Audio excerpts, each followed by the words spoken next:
as early as 7 years, okay, raising up in Masha, I was very much interested in playing football.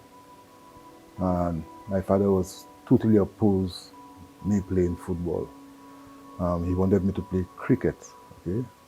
And the reason why he was against I playing football, he had an experience of a broken leg.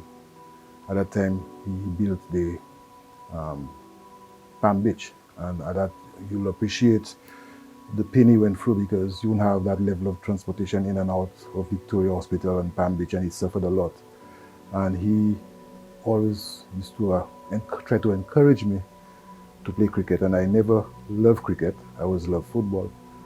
And I must say, is when I started playing under 19 national, under 19 football for St. Lucia, I stopped taking licks for playing football.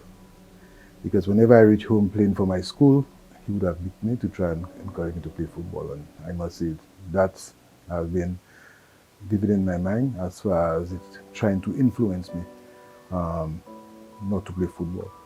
Now, I remember when I told him that I was going to join the Shamrock Club, whilst he had slackened off a bit on trying to discourage me from playing the football, again, he tried to discourage me from joining Shamrock because at that time, Shamrock was a very disciplined club.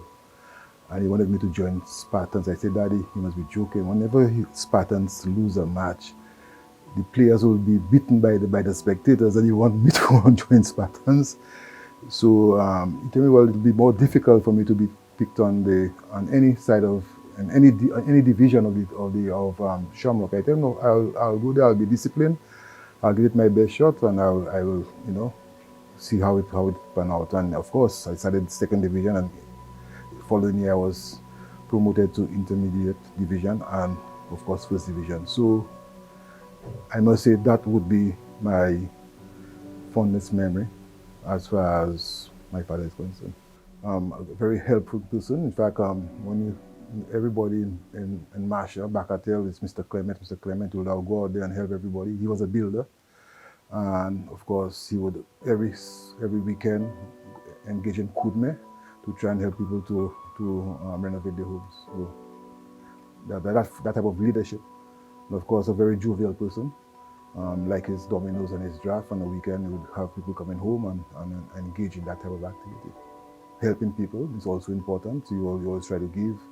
When it comes to the politics, another thing. When it comes to the politics, he always advised me, do not get vexed.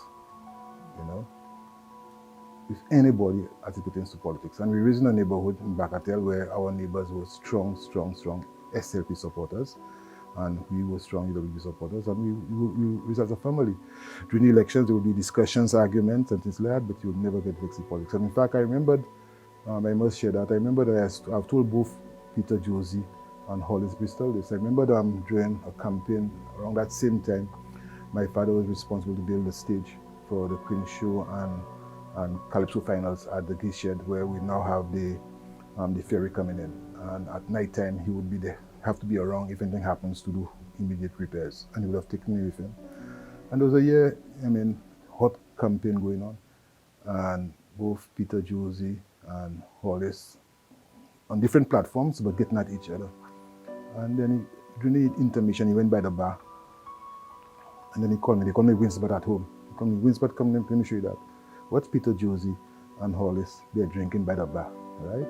I want to warn you to get vexed anybody for politics, and that has been in me. You support who you want to support. I respect you, respect me. We are friends.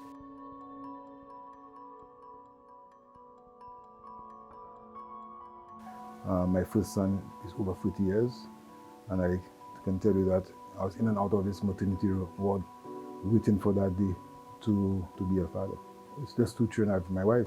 The other one, it was not as exciting as the first one, because you have one already, I was looking forward to a girl, actually, a boy and a girl, and unfortunately, it's a boy. And we grew as a family. Well, he's not here right now. He is in Canada, and the first one is still in St. Lucia. And we just connect, right? I'm trying to, as much as possible, to encourage him to do what is right. I must say that so far we are very happy, not only me as a father, but also his mother. I was very happy as to the level of discipline and level of focus that both of them demonstrating. As far as, in fact, this last one's already married, as far as encouraging their own children, because both of them have children. First thing was to play a lot, right? Because, both of them like playing, but I'm just sharing the experience, because each of them had their own area of focus. My first son liked music, and one of the songs that really used to get him excited was the song, I don't know if you know it, Abagwashla. Whenever he play Abagwashla, he would be jumping up and down in the house, and I would say, what's in that song that would get him so excited? Or the other one, I would like to go by the airport. He was hell-bent of wanting to be a pilot. Unfortunately, that has changed. Now he's an engineer. So it's a matter, I would have that responsibility ever so often to take him by the beach, VG Beach, to make sure that he's the plane landing. In fact, he worked hard to pass to go to college. So he could have passed by the airport every day, But as he grew older, that has changed.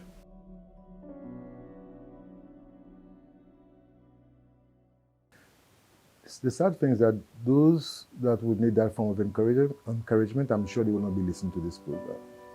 Because where I sit in my office, in my constituency office, and just last week, Friday, I had that experience. A number of young ladies coming to me who I'm a single parent.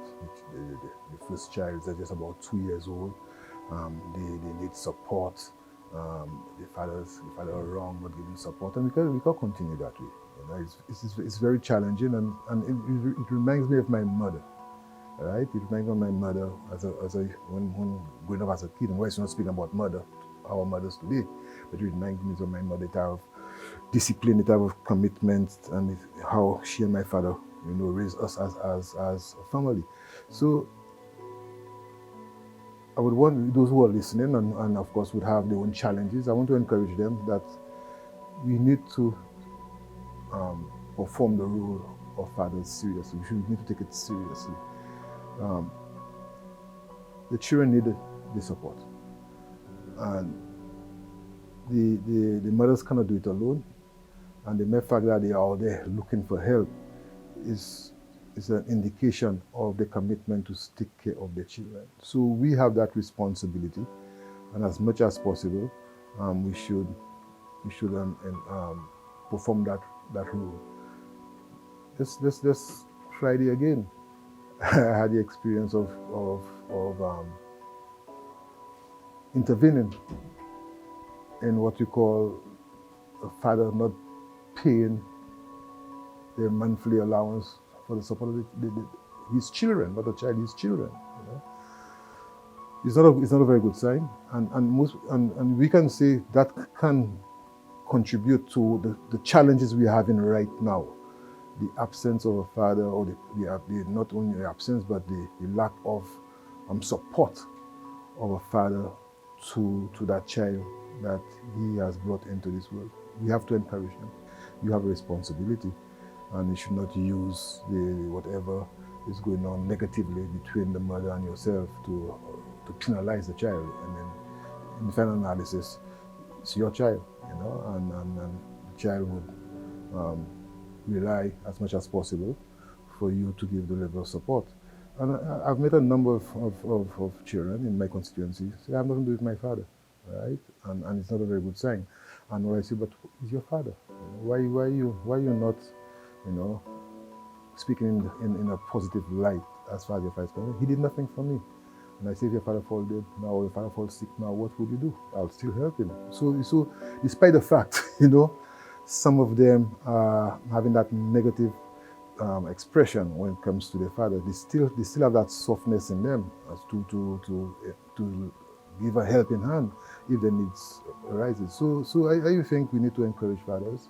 We should not use a situation that is bad between you and the mother to penalize the child. The child has nothing to do with this.